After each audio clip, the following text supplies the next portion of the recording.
नमस्कार दोस्तों, स्वागत है आपका अपने चैनल जीके 25 ट्रिक्स पर। आज की इस वीडियो में हम मध्य प्रदेश पटवारी की आने वाली परीक्षा के लिए जनरल साइंस यानी कि विज्ञान से रिलेटेड टॉप क्वेश्चंस करेंगे। इसमें हम आपको टॉप 15 क्वेश्चंस के बारे में बताएंगे, साथ ही उससे रिलेटेड जानकारी भी हम डिस्कस करेंगे। तो देर न करते हुए हम वीडियो को स्टार्ट करते हैं, लेकिन स्टार्ट करने से पहले अगर आप चैनल पर नए हैं तो चैनल को सब्सक्राइब कर लीजिए। आने वाली नेक्स्ट वीडियो की अपडेट के लिए बेल आइकन को प्रेस और वीडियो को लाइक करना बिल्कुल ना भूलिएगा। तो आइए स्टार्ट करते हैं। पहला क्वेश्चन है, डैश में जीवा लाइपेज नामक एक एंजाइम होता है जो वसा को तोड़ता है। तो हमें बताना है कि कहाँ पर हमारे शरीर में कहाँ जो है जीवा जो लाइपेज होता है वो एंजाइम को जो वसा को तोड़ता है। तो ऑप्शन है बड़ी आंत, छोटी आंत, आमाशय या लार। तो देखिए, जो लाइपेज होता है, जीवा लाइपेज होता है जो हमारी लार में उपस्थित होता है। जैसे जीवा से ही पता चलता है कि जीवा जो है जो लार है हमारे जीवा के आसपास पाई जाती है। तो ऑप्शन डी जो है राइट आंसर रहेगा। जीवा लार जो है, लार में जो है जीवा लाइपेज नामक एंजाइम होता है जो क्या करता है, वसा को तोड़ने का काम करता है। अब आते हैं अगले क्वेश्चन की ओर। यदि एक लेंस द्वारा उत्पन्न आवर्धन क्षमता ऋणात्मक है तथा प्रतिबिंब होता है, तो देखिए किसी लेंस का अगर आवर्धन जो है ऋणात्मक है तो उसमें जो प्रतिबिंब कैसा बनेगा। ऑप्शन है आभासी और सीधा, वास्तविक और उल्टा, आभासी और उल्टा, वास्तविक और सीधा। तो देखिए, अगर बात करी है ऋणात्मक आवर्धन की, तो ऋणात्मक आवर्धन वाला जो लेंस होता है वो कहलाता है हमारा अवतल लेंस। अवतल लेंस देखा होगा आपने, जो है बीच में से दबा हुआ होता है, जिसमें क्या होती है, उसकी आवर्धन जो है ऋणात्मक होती है। तो इसमें जो हमारा प्रतिबिंब बनता है वो कैसा बनता है, वास्तविक और उल्टा। तो बी ऑप्शन हमारा राइट आंसर है, वास्तविक और उल्टा। अब आते हैं अगले क्वेश्चन की ओर। प्रकाश वर्ष किसका मात्रक है। तो प्रकाश वर्ष जो है किसका मात्रक है, दूरी, समय, आवृत्ति या तरंग। तो प्रकाश वर्ष आपने पढ़ा होगा पहले भी कि दूरी का मात्रक है, जो कि प्रकाश की दूरी को बताता है। अब आते हैं अगले क्वेश्चन की ओर। अगला क्वेश्चन है, निम्न में से कौन सा मानव में मिश्रित ग्रंथि है। मानव की जो है मिश्रित ग्रंथि के बारे में बताना है। ऑप्शन है स्तन ग्रंथि, अग्नाशय, अधिवृक्क ग्रंथि या पीयूष ग्रंथि। तो देखिए, जो अग्नाशय होता है उसमें मानव में जो है मिश्रित ग्रंथि पाई जाती है। तो ऑप्शन जो बी है हमारा राइट आंसर है।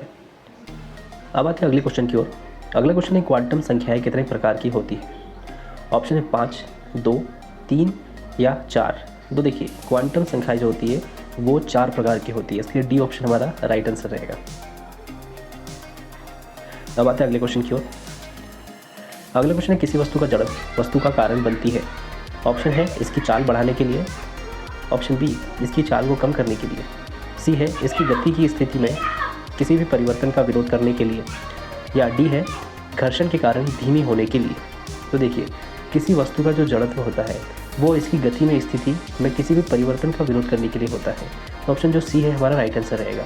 जड़त्व का नियम क्या होता है, न्यूटन का जो जड़त्व का नियम है जिसे लॉ ऑफ इनर्शिया कहते हैं, पहला वाला, अगर कोई वस्तु स्थिर है तो वह स्थिर रहेगी और गतिमान है तो वो गतिमान रहेगी जब तक उस पर कोई बाहरी बल आरोपित ना किया जाए। अब इसमें देखिए दिया है स्थिति किसी भी परिवर्तन का विरोध करने के लिए। तो परिवर्तन का विरोध कब होता है, जैसे मान लीजिए आप किसी बस में सफ़र कर रहे हैं और आप बस पर या तो खड़े हैं या बैठे हैं। जैसे भी मान लीजिए आप खड़े हैं, बस अगर चल रही है तो आप जड़त्व के कारण क्या रहता है, बस के समान आप गति में रहते हैं। जैसे ही आप बस में जैसे ही ब्रेक मारा जाता है तो क्या होता है, जड़त्व के कारण आपका जो निचला हिस्सा है, आपके पैर जो है वो जड़त्व के कारण बस से जमे हुए रहते हैं, लेकिन ऊपरी जो शरीर है वो क्या होता है, आगे की ओर धक्का खाता है, आगे की ओर धक्का खाता है। तो ये जड़त्व के कारण होता है। अगला क्वेश्चन है, निम्नलिखित में से किस तत्व की संयोजकता शून्य है। ऑप्शन है लिथियम, बेरिलियम, हीलियम या फ्लोरीन। तो देखिए, जो ऑप्शन सी है हीलियम, ये हमारा राइट आंसर होगा। इसकी जो संयोजकता होती है वो शून्य होती है, क्योंकि ये जो है हीलियम जो है वो निष्क्रिय गैसों में आता है, जिसके कारण निष्क्रिय गैस जितनी भी होती है उनकी संयोजकता जो है शून्य होती है। तो आप याद रखिएगा। अब आते हैं अगले क्वेश्चन की ओर। किरचॉफ का धारा नियम डैश के संरक्षण पर आधारित है, जबकि किरचॉफ का वोल्टेज नियम डैश के संरक्षण पर आधारित है। तो देखिए, जो किरचॉफ का जो धारा का नियम है वो आवेश के संरक्षण को बताता है। आप धारा नियम जब पढ़ेंगे तो आपको पता चलेगा कि ये जो है आवेश के संरक्षण पर आधारित होता है, और जो वोल्टेज का नियम होता है वो ऊर्जा के संरक्षण पर आधारित होता है। तो ऑप्शन जो सी है हमारा राइट आंसर रहेगा। तो आप इसे याद रखिएगा।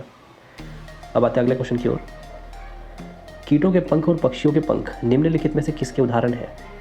ऑप्शन है अनुहरण, समजातता, सीरम विज्ञान या अनुरूपता। तो देखिए, जो कीटों के पंख और पक्षियों के जो पंख होते हैं वो अनुरूपता के उदाहरण होते हैं।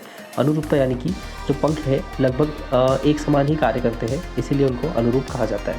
तो ऑप्शन डी हमारा राइट आंसर। अगला क्वेश्चन है शरीर की सबसे बड़ी धमनी कौन सी है? महाधमनी, फुफ्फुसीय धमनी, हृदय धमनी या फुफ्फुसीय शिराएं। तो जैसे सबसे बड़ी ग्रंथि की बात करें तो महाधमनी जो है वही सबसे बड़ी धमनी होती है।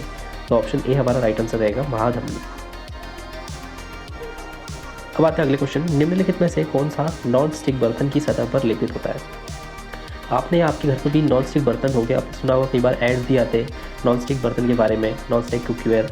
तो इस टाइप के जो बर्तन होते हैं उन पर क्या लेपित होता है? Option A nylon, bakelite, polyvinyl chloride या टेफ्लॉन। तो देखिए जो नॉन स्टिकी बर्तन होते हैं उन पर टेफ्लॉन से जो है लेपित किया जाता है। टेफ्लॉन क्या करता है कि जो नॉन स्टिकी का मतलब होता है कि अगर उसमें आप कोई भी खाना पकाते हैं तो उसमें कोई चिपकता नहीं है, ना ही वो बर्तन जो है आम बर्तन जैसे होते हैं उनकी तरह काले पड़ते हैं, इसलिए उन्हें नॉन स्टिकी कहा जाता है। यानी कि उसमें चिकनाहट, वो बिल्कुल चिकनाहट होती है, उसमें कोई चिपचिपाहट या फिर जैसे खाना जो है चिपकता नहीं है उसमें जलने के बाद। अब आते हैं अगले क्वेश्चन, पत्तियों में निम्नलिखित में से किस अणु की उपस्थिति प्रकाश संश्लेषण की प्रक्रिया की परिघटना को इंगित करती है? ऑप्शन है ग्लूकोज, सेल्यूलोज, सुक्रोज या स्टार्च। तो देखिए पत्तियों में किस अणु की उपस्थिति, तो पत्तियों में क्या पाया जाता है? स्टार्च पाया जाता है जो कि प्रकाश संश्लेषण की परिघटना को इंगित करती है। तो स्टार्च जो है हमारा डी ऑप्शन राइट रहेगा। अगला क्वेश्चन है, निम्नलिखित में से कौन सा धारा के तापीय प्रभाव पर आधारित नहीं है? ऑप्शन है विद्युत बल्ब, फिलामेंट वाला, विद्युत इस्त्री, माइक्रोवेव या विद्युत ऊष्मक। तो देखिए जो विद्युत बल्ब है फिलामेंट वाला वो तापीय प्रभाव पर आधारित होता है, क्योंकि जब हम फिलामेंट वाले बल्ब को जलाते हैं तो वो क्या होता है, ताप छोड़ता है, वो गर्म होता है। वैसे ही विद्युत इस्त्री वो भी सेम उसी की तरह मतलब जो है ताप पे निर्भर करती है।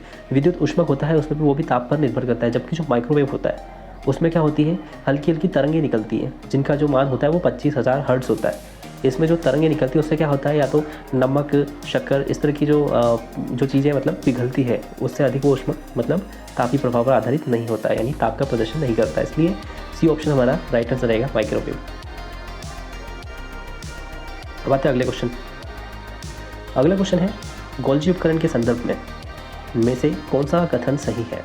तो देखिए गोल्जी उपकरण के संदर्भ में पूछा है कौन सा कथन सही है। ऑप्शन है वे लिपिड के परिवहन और लाइसोसोम के निर्माण में शामिल नहीं होते हैं। बी है इसका मुख्य कार्य प्रोटीन का संवेष्टन और स्राव करना होता है। यह सभी यूकेरियोटिक कोशिकाओं और पौधों में पाया जाता है लेकिन जंतुओं में नहीं पाया जाता। या गोल्जी उपकरण ज़्यादातर केंद्रक से दूर पाया जाता है। तो गोल्जी उपकरण के संदर्भ में जो है इसका मुख्य कार्य क्या होता है, प्रोटीन का संवेष्टन और स्राव करना, यानी कि प्रोटीन को क्या करना है, एक जगह से दूसरी जगह पर मतलब पहुंचाना, विभिन्न भागों में पहुंचाना। तो ये होता है गोल्जी का उपकरण, गोल्जी उपकरण का कार्य। तो बी ऑप्शन हमारा राइट आंसर है। अब आते हैं अगले क्वेश्चन पे। 15 क्वेश्चन है, अगस्त 2022 में अकेले पूरी दुनिया उड़ान भरने वाले सबसे कम उम्र के व्यक्ति कौन बने? ऑप्शन है Amelia Earhart, Charles Lindbergh, Paul Tibbets, Mac Rutherford. तो आपने 2022 में सुना होगा, न्यूज़ में भी देखा होगा कि अकेले जो पूरी दुनिया में उड़ान भरने वाले सबसे कम उम्र के व्यक्ति, और इनकी जो उम्र थी वो थी सिर्फ 17 साल, और इन्होंने 5 महाद्वीपों में लगभग 52 देशों का जो है भ्रमण किया है, और इनका नाम है Mac Rutherford. Option D right answer.